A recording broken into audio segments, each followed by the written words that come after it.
Hi everyone, welcome to physics warrior. हमने जो कल का प्रीवियस लेक्चर्स में ये जो क्वेश्चन हमने देखा था, इसका मैंने आपको होमवर्क दिया था। इसको इस लेक्चर में इसको देखते हैं पहले, इसके बाद देखते हैं ग्राफ देखेंगे।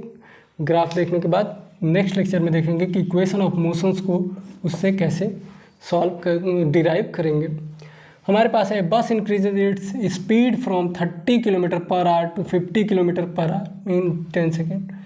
तो इनिशियल वेलोसिटी हमारे पास 20 किलोमीटर पर आवर, इसको हम चेंज कर देंगे मीटर पर सेकंड में, तो 20 × 5/18 मीटर पर सेकंड आएगा, जो कि आ जाएगी 5 × 10 100/18 मीटर पर सेकंड। और इसको सॉल्व करेंगे तो आएगा 18 × 5 = 90.5 मीटर पर सेकंड। ये आ गई हमारे पास इनिशियल वेलोसिटी। और उसके बाद फाइनल वेलोसिटी हम देखेंगे, जो कि है 50 किलोमीटर पर आवर। इसको भी इसी तरह 50 × 5/18 मीटर पर सेकेंड हो जाएगी। 5 × 5 = 25 250/18 मीटर पर सेकेंड। 18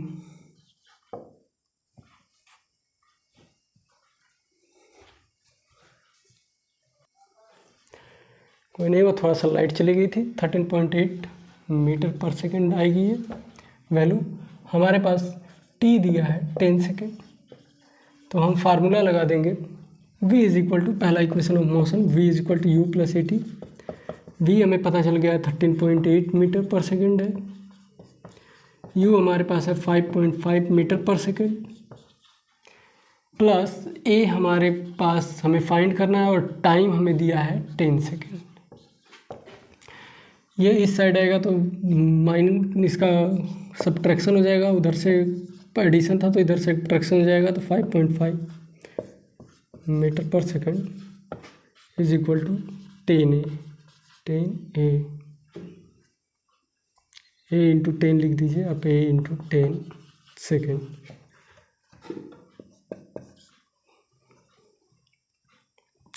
एट से 5 जाएगा 3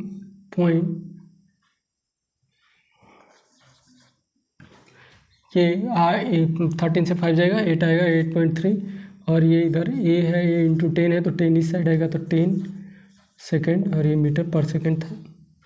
तो यहाँ से a आ जाएगा, ये 10 से डिवाइड होगा तो 0.83 मीटर पर सेकेंड स्क्वायर = a आएगा। तो ये एक वैल्यू जो तो एक्सेलरेशन होगी वो भी 0.8 मीटर पर second, means D option is correct. जिसका भी डी ऑप्शन था वो उसने सॉल्व सही किया। अगर किसी का कुछ और आंसर आ रहा होगा तो एक बार वो क्रॉस चेक करेगा, उसको भी यही आंसर आ जाएगा। आप देखिए आपका कहाँ गलत हुआ और इसे सही करिए। अब देखेंगे हम ग्राफ जी। सबसे पहले देखेंगे distance time graph. Distance time graph, distance time graph या डिस्प्लेसमेंट टाइम ग्राफ सब इसी तरह बनेगा जैसे डिस्टेंस टाइम ग्राफ बनेगा। डिस्टेंस टाइम ग्राफ में हमें स्पीड मिलती है, उसी तरह डिस्प्लेसमेंट टाइम ग्राफ में वेलोसिटी मिलेगी। जनरली ग्राफ में देखेंगे आप, बुक में बहुत जगह डिस्प्लेसमेंट और डिस्टेंस को एक ही मान लिया करके सॉल्व कर देते हैं, और स्पीड को भी, स्पीड और वेलोसिटी को भी। लेकिन जब हम डिस्टेंस टाइम की बात करेंगे, स्पीड ये यहाँ से मिलेगी हमें, और डिस्प्लेसमेंट और टाइम पे हमें वेलोसिटी। लेकिन मोस्ट ऑफ द केसेस में आपको यहाँ पे बुक में मिल जाएंगी स्पीड और वेलोसिटी को सेम, वो कहीं कहीं मान लेते हैं लेकिन सेम होती नहीं है। फॉर ये देखिए यहाँ पे ये डिस्टेंस इधर है, डिस्टेंस जो कि ये है इंक्रीज कर रही है इस टाइप, और ये टाइम है, एक्स एक्सिस पे टाइम है और वाई एक्सिस पे डिस्टेंस है। और कुछ इस प्रकार से ये ग्राफ है। तो ये जो है ये हमें स्पीड दिखाती है, और ये यूनिफॉर्म स्पीड है क्योंकि ये इंक्रीज कर रही है इक्वली, यूनिफॉर्म स्पीड, क्योंकि हर एक इक्वल इंटरवल में ये इक्वल डिस्टेंस ट्रेवल कर रही है इस तरह से। अब फॉर एग्जांपल यहाँ पे ये है ओ पॉइंट ये है, ए पॉइंट ये है, बी पॉइंट। तो आपको पता है speed is equal to distance upon time होता है। तो इस ग्राफ से हमें डिस्टेंस अपॉन टाइम,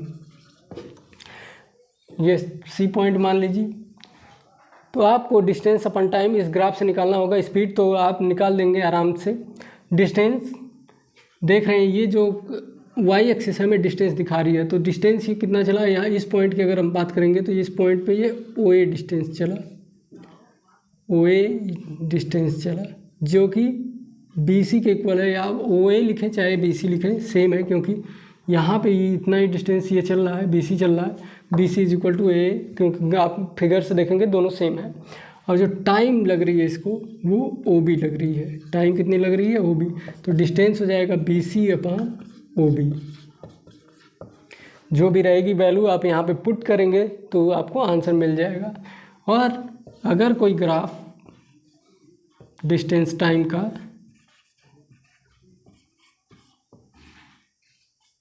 इस प्रकार से है, इस प्रकार से, तो ये नॉन यूनिफॉर्म स्पीड को दिखाता है। आप देख रहे हैं हर जगह एक ही नहीं है, कहीं पे थोड़ी सी स्पीड इंक्रीज हुई है, कहीं पे उससे बहुत ज़्यादा इंक्रीज हो गई है, लेकिन इसमें कॉन्स्टेंटली इंक्रीज हो रही है। तो ये नॉन यूनिफॉर्म स्पीड हो जाएगी। आप यहाँ तक नोट डाउन कर लीजिए।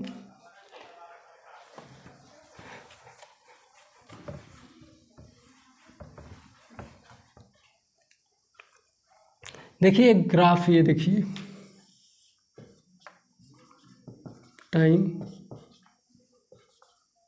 डिस्टेंस,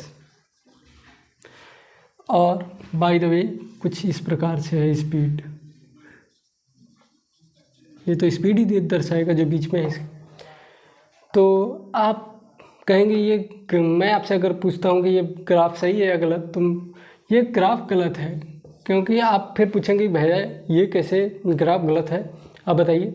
तो आप देखिए यहाँ पे डिस्टेंस है 1, मान के चलिए 1 सेकेंड है, ये 2 सेकेंड है, ये 3 सेकेंड है, 4 सेकेंड है, ये 5 सेकेंड, ये 5 सेकेंड है, ये 6 सेकेंड है, ये 7 सेकेंड, मान के चलिए हम टाइम सेकेंड में लिए हैं। और ये 1 मीटर है, ये 2 मीटर है, ये 3 मीटर है, ये 4 मीटर है, ये 5 मीटर है, इसी तरह ये 6 मीटर एंड सो ऑन। इसी तरह आप जब इसको इस तरह से आप अगर देखिए यहाँ पे,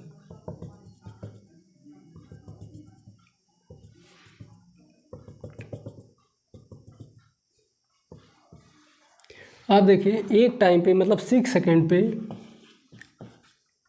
1 मीटर भी है डिस्टेंस, 2 मीटर भी है, 3 मीटर भी है, 6 मीटर भी है। तो एक सेकेंड पे कोई भी ऐसी पॉसिबिलिटी नहीं है कि आप इतना ज़्यादा इंक्रीज़ करके 1 से 2, 2 से 3, मतलब इतना इंक्रीजमेंट हो कि आप एक ही सेकेंड पे बहुत ज़्यादा डिस्टेंस ट्रेवल कर लें, मतलब 0 से लेके 100 किलोमीटर इस तरह से। वो इस पॉसिबल ही नहीं है कभी भी। ये एक ही सेकेंड पे आप 1 मीटर 2 मीटर हर जगह पे नहीं पॉसिबल है। जैसे कि फॉर एग्ज़ाम्पल आप इस टाइम अगर घर पे पढ़ रहे हैं बैठ के, तो आप, ये तो पॉसिबल नहीं है कि आप बेड पे भी रहें, यहाँ सॉरी बेड पे शायद आप बैठ के पढ़ रहे हो तो आप बेड पे हो सकते हैं, लेकिन जैसे आप होम पे हैं, मतलब घर पे हैं, आप इसी टाइम स्कूल में नहीं हो सकते, स्कूल में भी नहीं हो सकते, या फिर कहीं पे प्लेग्राउंड में नहीं हो सकते आप। तो ये वैसा ही केस है कि एक ही सेकंड पे ये पॉसिबल ही नहीं है कि आप बहुत जगह पे रहें। तो ऐसे जैसे आप एक जगह पे कहीं पे सिर्फ एक जगह रह सकते हैं, होम पे रह सकते हैं, चाहे स्कूल पे चाहे प्लेग्राउंड, तो किसी एक ही जगह पे आपकी जो पोजीशन है वो फिक्स है, मतलब आप किसी एक ही जगह पे मिलेंगे। तो उसी तरह डिस्टेंस में भी ये ग्राफ पॉसिबल नहीं है। ये अगर आप कहीं क्वेश्चन पूछे which graph is not correct, अगर वो 3 ग्राफ बना दे, जो जिससे पहले मैंने एक ये ग्राफ बना दे डिस्टेंस टाइम का, एक ये बना दे, और अगर एक ये बना दे, तो आप कहेंगे ये वाली पॉसिबल नहीं है। इसके बाद देखते हैं स्पीड टाइम ग्राफ।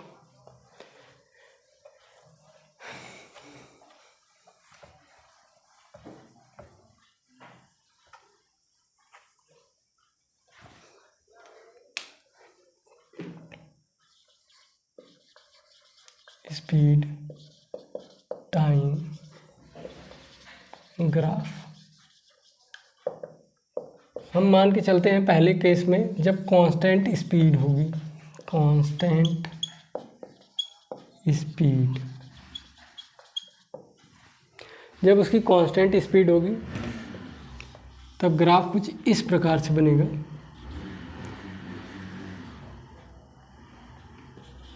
टाइम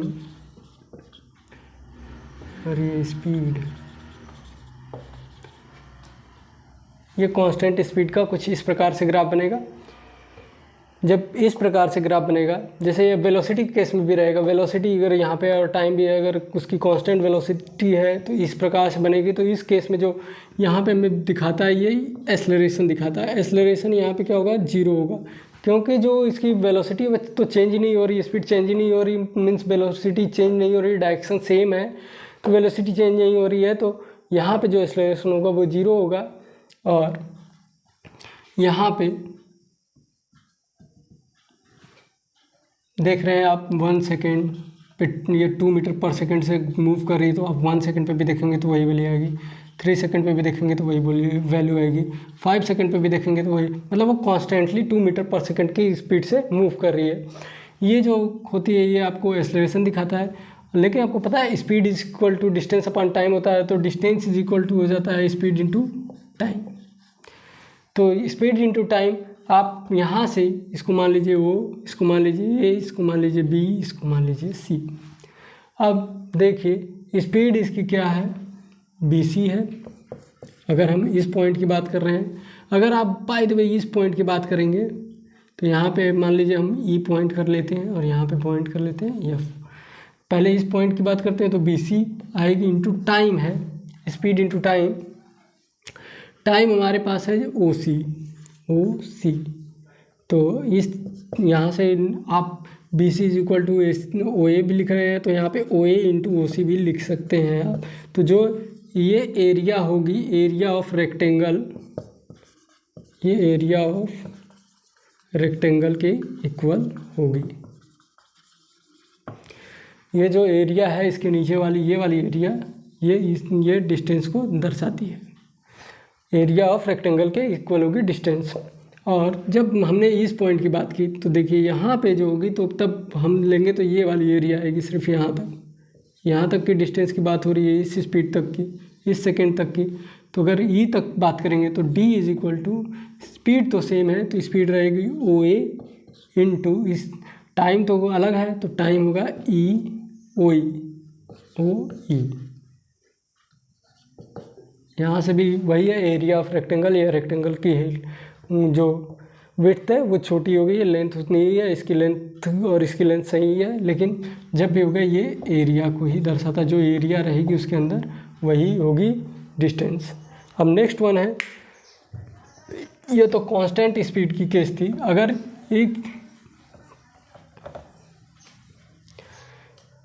अगर स्पीड इंक्रीज कर रही है constantly, increasing speed, initial velocity उसकी 0 नहीं है, तो इनिशियल वेलोसिटी अगर 0 नहीं है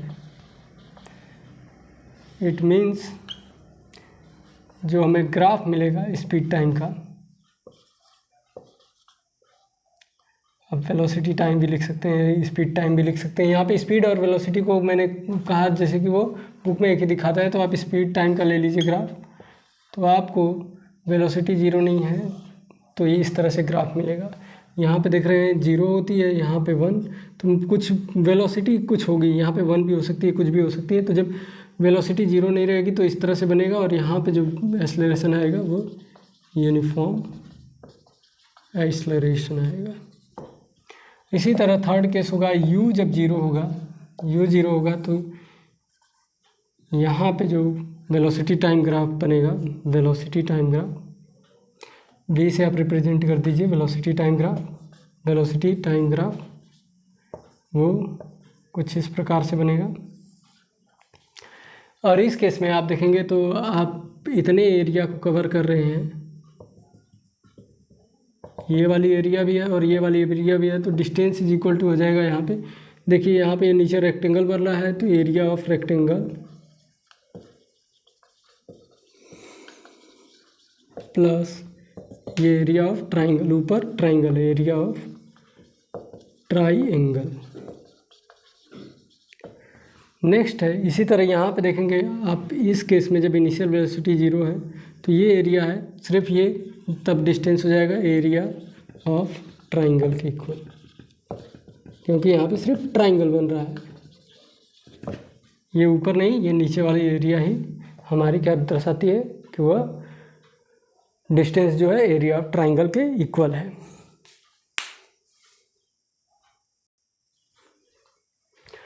जब जैसे स्पीड टाइम ग्राफ है तो वहाँ पे आपको कभी एक्सेलरेशन फाइंड करने के लिए दे दिया, स्पीड टाइम ग्राफ आपको दिया है, तो आप कहेंगे कि आपके पास तो वेलोसिटी होनी चाहिए। उस केस में क्या होता है कि वो जो प्रॉब्लम में पहले से एज्यूम रहता है कि जो डायरेक्शन होगी वो सेम होगी, तो मतलब स्पीड और जो वेलोसिटी है दोनों सेम है, तो उस केस में आप एक्सेलरेशन वहाँ से निकाल लेंगे। हमने अभी तक केस देखा है constant speed u is not equal to 0, u is equal to 0।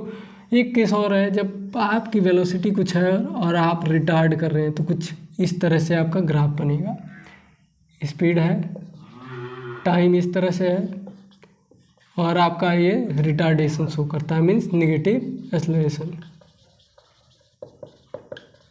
ये रिटार्डेशन शो करेगा इस तरह से। एक क्वेश्चन है, आप देख लीजिएगा, इस क्वेश्चन में आपको मैं एक ही ग्राफ से आपको सब समझा देता हूँ। स्पीड टाइम, यहाँ पे एज्यूम रहता है कि जो डायरेक्शन है वो सेम है, तो स्पीड और वेलोसिटी दोनों टाइम सेम होगी। इस तरह से एक ग्राफ है कोई,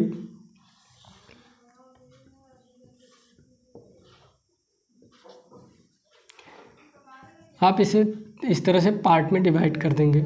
यहाँ पे point C, B, A, O।